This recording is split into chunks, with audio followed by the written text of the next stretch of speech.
Shivaya, Om Namah Shivaya, Om Namah Shivaya, Om Namah Shivaya. Trambakam yajamahe sugandhim pushtivardhanam urvarukamiva bandhanan mrutyurmukshiyamamrutat. Om Namah Shivaya, Om Namah Shivaya, Om Namah Shivaya, Om Namah Shivaya. Trambakam yajamahe sugandhim pushtivardhanam urvarukamiva bandhanan mrutyurmukshiyamamrutat. Om Namah Shivaya, Om Namah Shivaya, Om Namah Shivaya, Om Namah Shivaya. Trambakam yajamahe sugandhim pushtivardhanam urvarukamiva bandhanan mrutyurmukshiyamamrutat.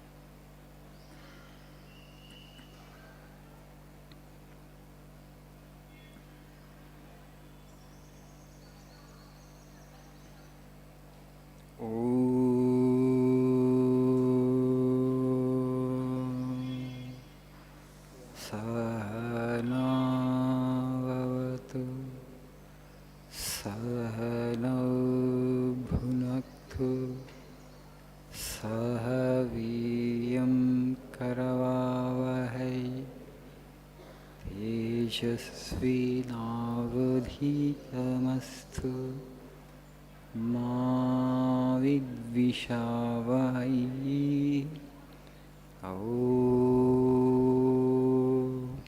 Shanti, Shanti, Shanti.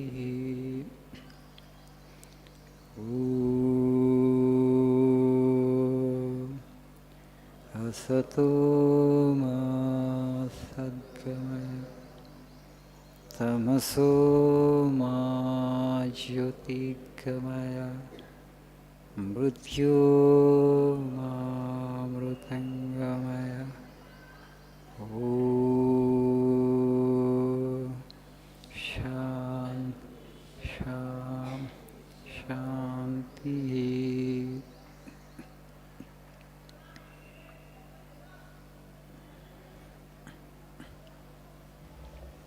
Good morning.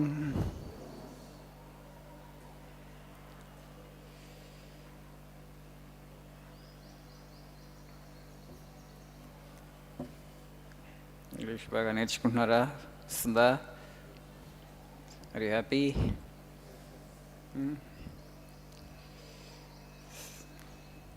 We're all living in cities and all seeking jobs in service sector.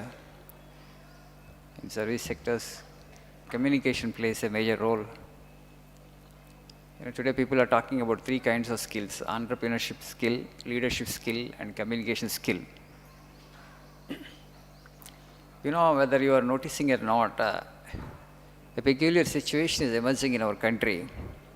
While villages are becoming empty and towns and cities are getting crowded. Traffic jams, pollution, cost of living is going up, and you find your income insufficient to make both ends meet. A huge struggle life has become. If you just look at the villages are becoming empty.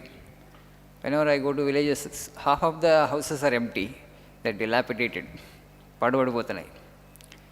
So youth are practically not there in villages. Many of the villages, even 10% of the population is not youth. Only old people or few children are left out. You just see if the situation continues like that, who will produce food tomorrow? రేపు ఒక situation ఊహించుకోండి, పల్లెటూళ్ళన్నీ ఖాళీ అయిపోయి అందరూ వచ్చి పట్టణాల్లో ఉన్నారు. Who will produce food? Vegetables, fruits, flowers, timber. Why? Because we are imitating the West. You know, in America, only 4% or 5% of the population is on agriculture. Remaining 95 to 96% is occupied either in service sector or manufacturing. But in India also, we are trying to replicate the model where we want to shift a huge population in a short span of time into service sector, which actually is not desirable. ఒక నాగరికత ఇంకొక నాగరికతని బ్లైండ్గా imitate చేస్తే ఏం జరుగుతుందంటానికి మనం ఒక ఉదాహరణ. So now there is so much of competition for this government jobs. For one post, for 400 to 500 people are applying and writing, and everybody expects that he or she only would get it.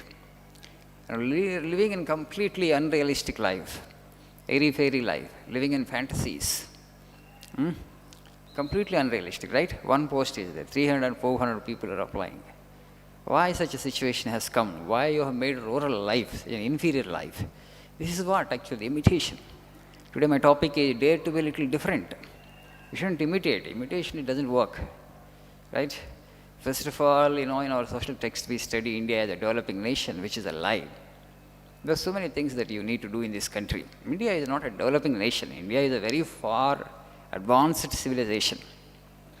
Development doesn't mean it is, you know, per capita water consumption, energy consumption, you know, food consumption, meat consumption, chocolate consumption, ice cream consumption. No, some of the things are really very strange. Or what are the, you know, factors that prove that a civilization or a nation is advanced? First, it's the per capita income. ఒక దేశం అభివృద్ధి చెందిన దేశం అని determine చేయడానికి ఏంటి criteria, ఏంటి yard stick ఏంటంటే, ఒకటి per capital income, then there is per capital water consumption, per capital energy consumption, per capita food consumption. Actually, the meat and also is there.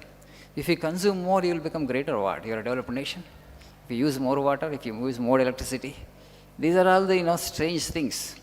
You know, using these as yardsticks, and some countries are branded as developed nations. See, if you ask me what is the yardstick that we need to use to measure a society or a country whether it is advanced or not advanced, happiness. This is the only index. Yes or no? Maybe you are a beggar, but you are the happiest guy. Okay? If the society is full of such people, full of joyful people, then that society or nation actually is the most advanced nation, if you ask me. Right? But that actually is not the yardstick. For example, America. You know, per capita income is very high, per capita energy consumption, water consumption is very high, food consumption, meat consumption is very high, ice cream consumption, chocolate consumption. These are all some of the measures that they use. They consume more. Does that mean that is a developed nation? But in terms of happiness, where do we stand? Where do we stand? So, the most advanced and most affluent nation, okay, 75 to 80% of the population, they are on anti-psychedelic drugs. That is the most advanced nation in the world. Per capita income is very high. But it's not a healthy society. So the problem is we are trying to imitate them, and we are trying to push a huge mass of population into service sector in a short span of time. And rural life doesn't have any dignity, it doesn't have any prestige. And that's why the farmers, they don't want their children to go for farming. Okay? Not that actually there is no money there. You know, now when you go for organic farming, there is huge demand for the organic products today. And chemically grown things are actually they're selling as organic produce. Huge money, there is demand in the market.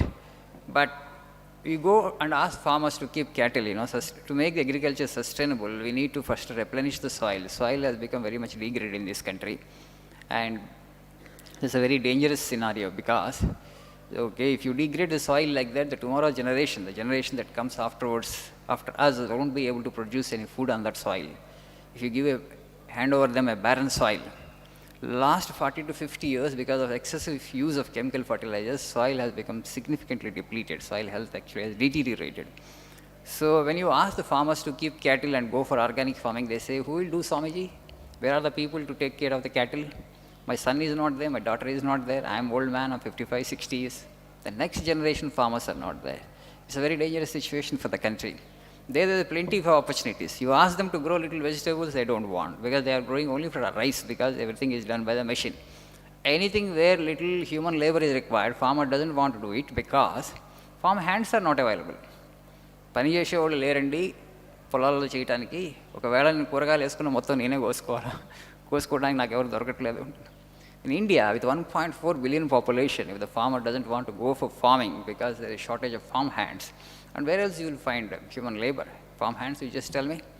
ఇక్కడికి వచ్చి కృత్రిమమైన పోటీ పెట్టుకుంటున్నాం, ఒక పోస్ట్కి 300 మంది 400 మంది రాస్తూ, ఎందుకంటే సెక్యూరిటీ ఉంటుంది అని చెప్పేసి. దీస్ ఆల్ దిస్ వాస్తవిక పరిస్థితుల్లో మనం జీవించట్లేదు.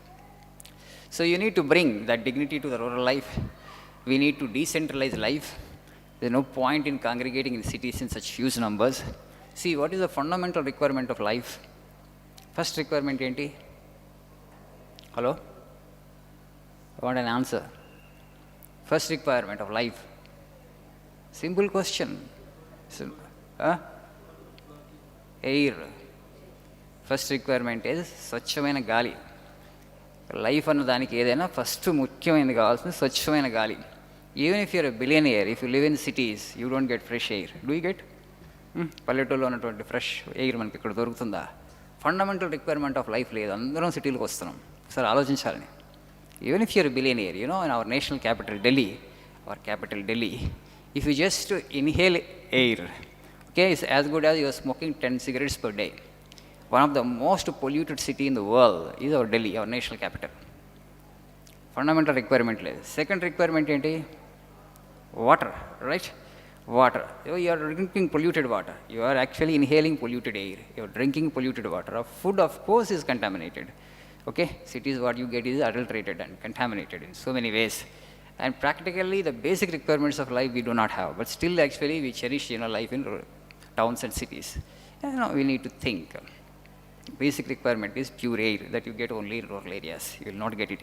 You just grow trees and first have the fundamental requirement of life, namely pure air. Then ensure that you get pure water. Then ensure that you get pure food. If these three things are not there for you, it's just a matter of time before you fall sick.